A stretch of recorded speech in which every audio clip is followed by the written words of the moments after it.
مالک کریم اپنے محبوب کریم صلی اللہ علیہ وآلہ وسلم کے توسل اور تصدق سے مجھے اور آپ سب کو اپنے آقا کریم صلی اللہ علیہ وآلہ وسلم کی غلامی، محبت، اطاعت اور اتباع میں زندہ رکھے، اسی پر ہم سب کو موت نصیب کرے اور زندگی بھر بے ادبی اور گستاخی سے محفوظ رکھے۔ ناموس رسالت پر پورا قرآن مجید مشتمل ہے اور حضور کریم صلی اللہ علیہ وآلہ وسلم کا جو اعزاز اللہ کے ہاں ہے اور پروردگار نے جو حضور علیہ السلام کو رفعت، شان اور بلندی عطا کی ہے، وہ کسی کی عقل میں آنے والی نہیں ہے اور کسی کا علم اس کا احاطہ نہیں کر سکتا۔ یاد رکھیں کہ درخت ہو نا ایک، اگر اس کی ایک شاخ کٹ جائے تو اس سے کم از کم یہ امید ہوتی ہے کہ یہ شاخ پھر دوبارہ پھوٹ پڑے گی۔ اگر کوئی پھل ہے کسی درخت کے اوپر لگا ہوا تو یہ دنیا کا قاعدہ ہے کہ لوگ وہ پھل جو ہے وہ توڑ کے اس کو کھا لیتے ہیں، لیکن پھر جب موسم دوبارہ آتا ہے تو اسی درخت پر دوبارہ پھل لگ جاتے ہیں۔ ایسا ہے نا جی، پھول لگتے ہیں، پھول لوگ توڑ لیتے ہیں، جب دوبارہ موسم آتا ہے تو پھول دوبارہ اس پر لگ جاتے ہیں۔ لیکن اگر درخت کی جڑ کٹ جائے تو پھر اس کے اوپر پتے لگنے کا، ٹہنیاں لگنے کا، تنے کا، پھل لگنے کا، پھول لگنے کا کوئی امکان باقی نہیں رہتا۔ جن لوگوں نے معاذ اللہ حضور علیہ السلام کے ناموس اور آپ کی عزت و حرمت کو نماز پر قیاس کیا ہے، انہوں نے غلطی کی ہے، یا انہوں نے حضور کی عزت و حرمت کو روزے پر، زکوٰۃ پر، حج پر قیاس کیا ہے، تو یہ غلطی کی ہے۔ ناموس رسالت اور حضور علیہ السلام کے ناموس کا جو مسئلہ ہے یہ ایمان کی جڑ کی حیثیت رکھتا ہے، اور اگر جڑ سوکھ گئی تو پھر آپ اس کے اوپر نماز کا پھل، روزے کا پھل اور زکوٰۃ اور حج کا پھل لگنے کی تو پھر امید ہی کوئی نہ رکھے، پھر تو وہ ختم ہو گیا، چونکہ جڑ ہی کٹ گئی، ہر شے ہی ختم ہو گئی۔ امتی کے بارے میں یہ مسئلہ ذہن میں رکھیں، اور حضور کریم صلی اللہ علیہ وسلم کے ساتھ جو تعلق ہے اس کو آپ عام چیزوں پر کبھی بھی قیاس نہ کیا کریں۔ جو شخص اس کو معمولی سمجھتا ہے نا، وہ اپنے ایمان کی خیر منائے۔ اس شخص کو سوچنا چاہیے کہ میں کہاں کھڑا ہوں، معمولی نہیں ہے یہ کبھی معمولی ہو ہی نہیں سکتا۔ ذہن میں رکھیں کہ دیکھو کہ آپ حدیث شفاعت سنتے ہیں کہ جب تمام اگلے پچھلے لوگ محشر کے دن آدم علیہ السلام کے پاس جائیں گے، وہ کہیں گے اذهبوا الی غیری، میرے سوا کسی اور کے پاس جاؤ۔ پھر نوح علیہ السلام، اسی طرح مطلب تمام انبیاء اور رسل، تو چلتے چلتے لوگ عیسیٰ علیہ السلام کے پاس آئیں گے تو دیکھو ان کی بولی اور ہے، وہ کہیں گے اذهبوا الی محمد۔ تو پھر ساری مخلوق، پچھلے نبیوں کی امتیں بھی، ساری خلق، کل خلق کا ذکر ہے وہاں، تو وہ حضور کی طرف دوڑ پڑیں گے۔ تو جب سرکار اپنی طرف آتا ہوا دیکھیں گے تو حضور اپنے بازو پھیلا دیں گے اور فرمائیں گے انا لہا، انا لہا، انا لہا، ہاں تم ٹھیک آئے ہو، آج یہ کام میں ہی کر سکتا ہوں۔ پھر آپ سجدہ کریں گے، پھر شفاعت کریں گے، پھر سجدہ کریں گے، پھر شفاعت کریں گے، پھر سجدہ کریں گے، پھر شفاعت کریں گے۔ آخری شفاعت کیا ہے؟ آخری شفاعت یہ ہے کہ ادنا ادنا ادنا، ایک حدیث میں 4 بار ہے ادنا، کچھ حدیثوں میں 3 بار ہے، ادنا ادنا ادنا ادنا مسقال ذرۃ من ایمان، کہ جس شخص کے دل میں ایک ذرے سے بھی کم، اس سے بھی کم، اس سے بھی کم، اس سے بھی کم ایمان ہوگا، حضور اس کو اپنی شفاعت سے دوزخ سے نکال لیں گے۔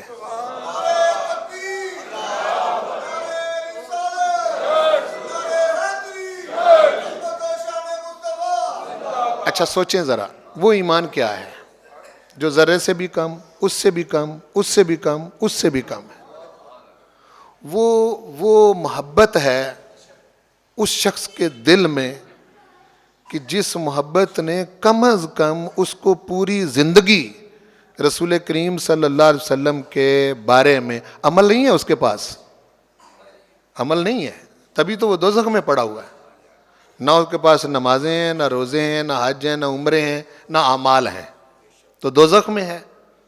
ٹھیک ہے، وہ کیا شے ہے؟ وہ یہ شے ہے کہ بے عمل وہ ضرور ہے لیکن بے ادب نہیں ہے۔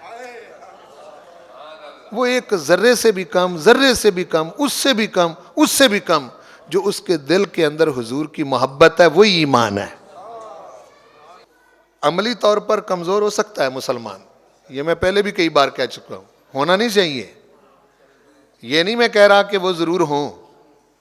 حضور علیہ الصلوۃ والسلام کے ساتھ ایک تعلق حبی ہوتا ہے، ایک تعلق اطاعت کا ہوتا ہے، ایک تعلق اتباع کا ہوتا ہے، یہ مختلف تعلق ہیں، ان سب کو جمع کریں تو اس تعلق کو غلامی کا تعلق کہتے ہیں۔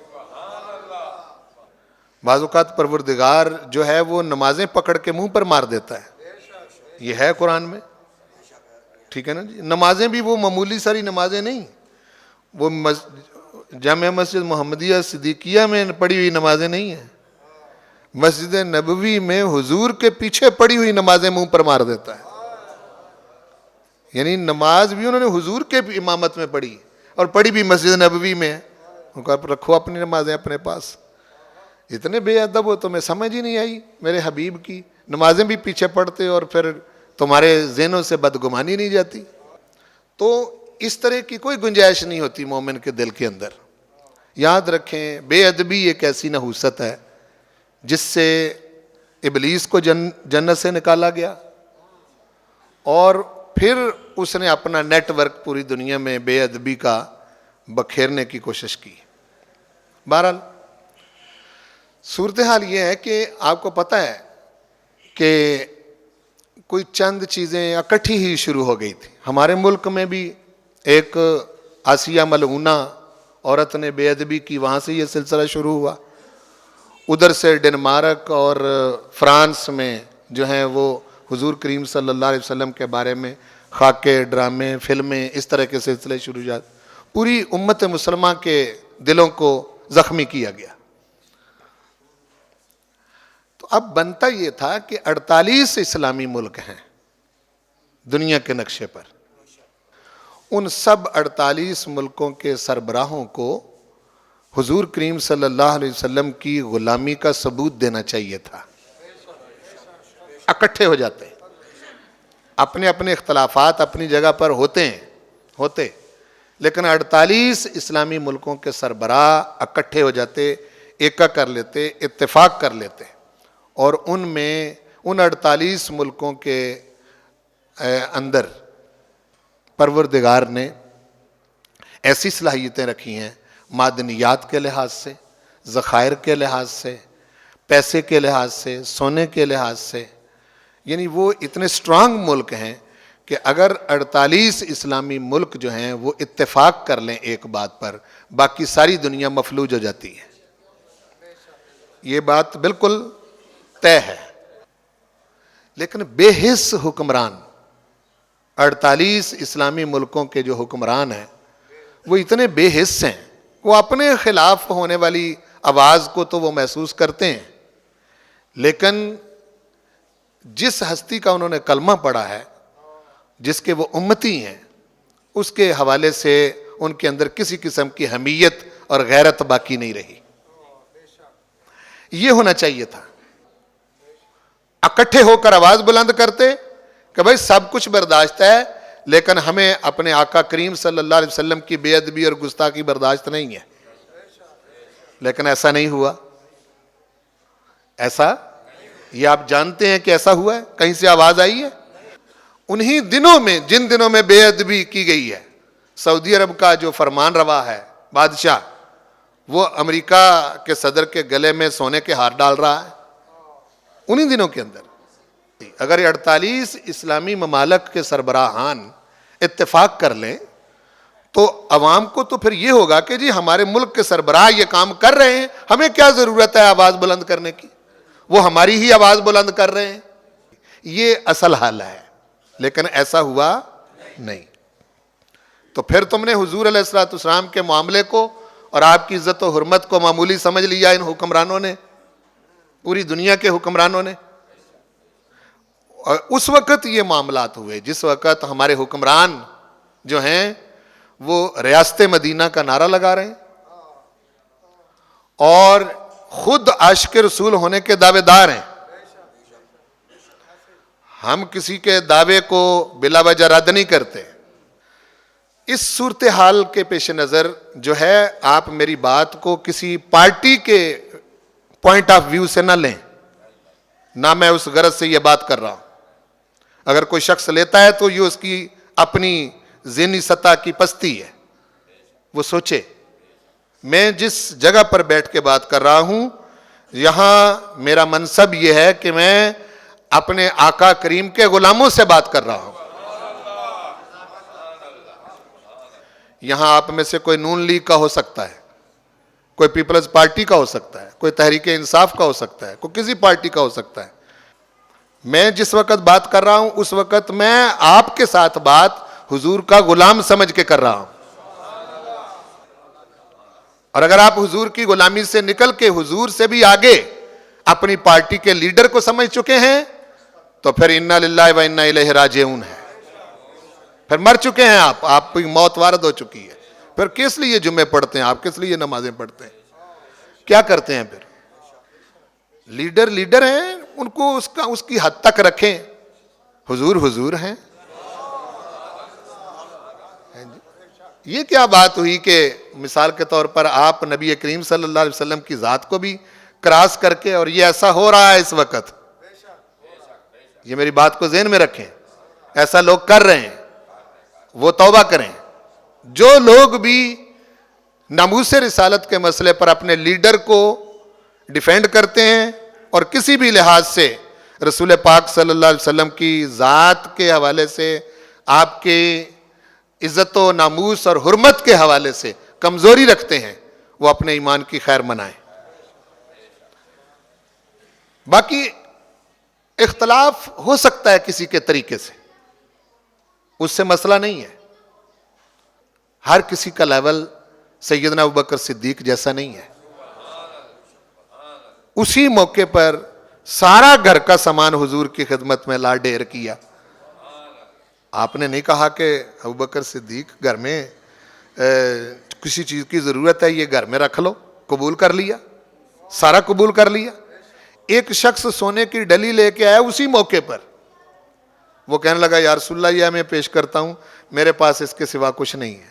آپ نے وہی سونے کی ڈلی اس کی طرف واپس کر دی، لوٹا دی، اور اس کو کہا انفق علی اہلک، جا کے اپنے گھر والوں پر خرچ کرو. اب دیکھو یہ حضور سمجھتے ہیں کہ سیدنا ابوبکر صدیق کا سارا کچھ دے کے بھی ایمان کا لیول کیا ہے، اور وہ جو سونے کی ڈلی دے رہا ہے اور ساتھ کہہ رہا ہے یا رسول اللہ اس کے سوا میرے پاس کچھ نہیں. آپ نے واپس کر کے کہا اپنے گھر والوں پہ جا کے خرچ کرو. جتنا اس کا لیول ہے اس لیول پر بات کریں. میری بات کو سمجھ رہے ہیں یا نہیں؟ اس لیے ہر شخص کو دوسرے پر قیاس نہ کرو. سمجھو اس بات کو، سمجھنے کی کوشش کرو. پاکستان کی عوام کیا چاہتی ہے؟ تم نے ہر طرح سے ان کو مار لیا ہے. کیا چھوڑا ہے ان کے پاس؟ نہ ان کے پاس کھانے کے لیے کوئی چیز چھوڑی، نہ پینے کے لیے کوئی چیز چھوڑی. معیشت ان کی برباد ہو گئی، ہر شے تباہ ہو گئی، کوئی شے تم نے نہیں چھوڑی. ہیں جی؟ اور اس پر یہ لوگ ٹس سے مس نہیں ہوئے. تو یہ بھوکے ننگے لوگ اور جن کے پاس کچھ نہیں پھر نکلے ہیں تو پھر بھی ناموس رسالت پر نکلے. یہ سوچنے والی بات ہے. سوچ کا زاویہ درست ہو تو بات کا پتہ چلتا ہے, اور اگر سوچ کا زاویہ درست نہیں تو پھر آپ بات کو سمجھ نہیں سکتے. ہر کسی کو اپنے اوپر قیاس نہ کریں. اگر کچھ کر سکتے ہیں تو کریں, نہیں کر سکتے تو کم از کم اپنا ایمان تو برباد نہ کریں. آپ صلی اللہ علیہ وسلم کی عزت و ناموس کا جو مسئلہ ہے, وہاں تو حضور علیہ الصلوۃ والسلام پر ہر شے قربان کی جا سکتی ہے. جان کیا شے ہے, بچے قربان کیے جا سکتے ہیں, مال اولاد خاندان سب کچھ قربان کر کے بھی حق ادا نہیں ہوتا. یہ تو ایسا تعلق ہے. خود قرآن کہتا ہے قل ان کان آباؤکم وابناؤکم واخوانکم وازواجکم وعشیرتکم واموال اقترفتموها وتجارۃ تخشون کسادها ومساکن ترضونها احب الیکم من اللہ ورسولہ وجہاد فی سبیلہ فتربصوا حتی یأتی اللہ بامرہ. اللہ فرما رہا ہے اگر تمہارے باپ, اگر تمہارے بیٹے, اگر تمہارے بھائی, اگر تمہاری بیویاں, اگر تمہارے خاندان, عشیرتکم, اور تمہارے جمع کیے ہوئے مال, تمہارے پسندیدہ مکانات, اور تمہاری وہ کاروبار تجارت جس کے مندہ پڑ جانے کا تمہیں ڈر لگا رہتا ہے. 8 چیزیں گنوائی ہیں قرآن نے, 8 چیزیں گنوا کے, اور یہی سب سے پیاری ہوتی ہے بندے کو, اس سے بڑھ کر کسی سے محبت نہیں ہوتی. فرمایا اگر ان 8 چیزوں کی محبت اللہ اور اس کے رسول کی محبت سے بڑھ گئی, اللہ اور اس کے رسول کی محبت سے بڑھ گئی, وہاں کم ہوئی ان سے زیادہ ہوئی, اور اس کے رستے میں جہاد کرنے سے اگر محبت جو ہے وہ تمہاری ان کے ساتھ زیادہ ہو گئی, ان کو تم نے عزیز رکھا, اللہ اور اس کے رسول کو ایک طرف رکھا, تو پھر فتربصوا حتی یاتی اللہ بامرہ, تو پھر اللہ کے عذاب کا انتظار کرو کب آتا ہے. یہ قرآن کہہ رہا ہے. عذاب میں تو آپ پڑھ چکے ہیں. عذاب کو اوپر سے پتھر برسنے کا ہی تو نام نہیں, آندیاں آنے کا ہی تو نام نہیں, شکلیں بگڑنے کا ہی تو نام نہیں. عذاب میں ہے اس وقت, نہیں عذاب میں؟ بولو نا بھائی, عذاب میں.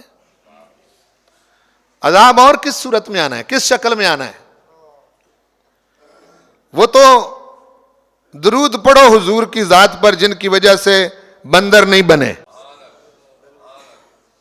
سلام بھیجو حضور کی ذات پر جن کی وجہ سے خنزیر نہیں بنے, شکریہ ادا کرو حضور کا جن کی وجہ سے تم زمین میں دنسائے نہیں گئے. باقی کیا رہ گیا ہے, کون سی شے چھوڑی ہے؟ جب 48 اسلامی ملکوں نے کچھ نہیں کیا تو ہمارے ملک کے جو وزیر اعظم صاحب تھے یا حکومت تھی, ان کا دعویٰ تھا ریاست مدینہ کا, اور یہ عاشق رسول ہونے کے دعوے دار, باتیں بھی کرتے, کہتے ہم سے بڑا عاشق رسول کون ہے؟ نہیں کہتے؟ بولو نا جی, آپ بھی کہہ رہے ہیں. وہ جو جس بندے کی اپنی زبان ہی نہیں, کبھی کچھ کبھی کچھ کبھی کچھ کبھی کچھ, وہ جب بھی آتا تو کہتا ہے میں ختم نبوت کا پہرے دار ہوں, میں نے جیل کاٹی ہے, میں نے یہ کیا ہے, میں نے وہ کیا ہے, سارا کچھ یہ کرتے ہیں. جب تم دعوے دار ہو تو پھر حکومتیں اس طرح کرتی ہیں جس طرح تم کر رہے ہو. تمہارا کام تھا کہ 48 اسلامی ملکوں سے بات کرتے, بطور سربراہ تم کر سکتے تھے. یہ ہماری ذمہ داری تو نہیں ہے کہ ہم جا کے مصر کے صدر سے بات کریں, نہ پہنچے, نہ کوئی جانے دیتا ہے. کیوں بھائی؟ سربراہ سے بات کرتا ہے نا بھائی. ملک کا وزیر اعظم جو ہے وہ ان ملک کے صدر کے ساتھ اور وزیر اعظم کے ساتھ اور وہاں کی حکومت کے ساتھ بات کر سکتا ہے. اور آپ اپنے معاملات میں, تجارت میں, اپنی دیگر چیزیں جتنی بھی ہیں, خارجہ پالیسی میں, ساری باتیں دوسری حکومتوں سے کرتے ہیں یا نہیں کرتے؟ وہاں کے لوگ آتے ہیں, یہ بھی ادھر جاتے ہیں, کر سکتے تھے. ان کو یہ بھی شعور دلاتے, ان کو کہتے کہ بھائی رسول کریم صلی اللہ علیہ وسلم کے ناموس کا مسئلہ ہے, حضور کی عزت و حرمت کا مسئلہ ہے, انہوں نے الٹا کیا کیا؟ زخموں پر نمک یہ چھڑکا الٹا کہ یہاں جو بے ادب عورت تھی، جو یہاں گستاخ عورت تھی جس نے گستاخی کی، اس کو انہوں نے عدالتی اور نہ جانے کیا کیا پاپڑ بیل کے انہوں نے اپنی کسٹڈی میں اس کو باہر نکال دیا. نہیں کیا؟ پھر عاشق رسول کے عاشق رسول، ہاں جی، یہ تم نے کیا ہے، یہ زخموں پر نمک چھڑکا ہے تم نے. ایک گستاخ اور بے ادب عورت کے پیچھے کتنی جانیں کھپ گئیں. دیکھ لیں، آگ لگ گئی پورے معاشرے میں. سوچا کسی نے نہیں؟ شروع سے ذرا پتہ کرو کتنی جانیں گئیں. ایک گستاخی کی وجہ سے، ایک بے ادبی کی وجہ سے. اور تم نے حکمران ہو کر اس کو تحفظ، پہلوں نے بھی دیا. یہ سب ایک ہی گھڑے کے ڈکنے ہیں جتنے بھی ہیں، خواہ پہلی حکومتیں ہوں یا یہ ہوں. اور پاکستان میں میری بات یاد رکھ لیں، لکھ لیں بے شک، اب تک بھی ایسا ہی ہوا ہے، آئندہ بھی ایسا ہوگا. پاکستان رسول پاک کے نام سے ہی بچ سکتا ہے. اب تک بھی تم نے بڑی مار کھائی ہے، ہر دور میں مار کھائی. ابھی تک اقتدار میں رسول کریم صلی اللہ علیہ وسلم کے خالص غلاموں کو ابھی کوئی موقع نہیں ملا. ایک حکمران بھی ایسا نہیں آیا. فوج آئی، فوج گئی، دوسرے آ گئے، وہ گئے، پھر فوج آ گئی، فوج گئی، پھر دوسرے آ گئے. یہی ہے، یہ عدل بدل کر کے سارا کچھ ہوتا رہا. حضور علیہ الصلوۃ والسلام کے ناموس کے مسئلے کو عام نماز، روزہ، حج، ان چیزوں پر قیاس نہ کیا کریں. میں نے بڑے بڑے جگت بازوں کو دیکھا ہے جن کی ایک ایک جملے سے جگت نکلتی ہے، جب حضور کا نام آتا ہے تو سر نیچے کر لیتے ہیں. یہ میری زندگی کا تجربہ ہے، میں نے دیکھا ہے. حالانکہ ان کی باتیں سنیں آپ تو وہ کبھی مطلب یہ ہے کہ معافی نہیں کرتے کسی کو. محبت ہے ان دلوں کے اندر، اور یہ خوشبو ہے حضور علیہ الصلوۃ والسلام کی. آپ نے ہمارے لیے کیا کیا ہے؟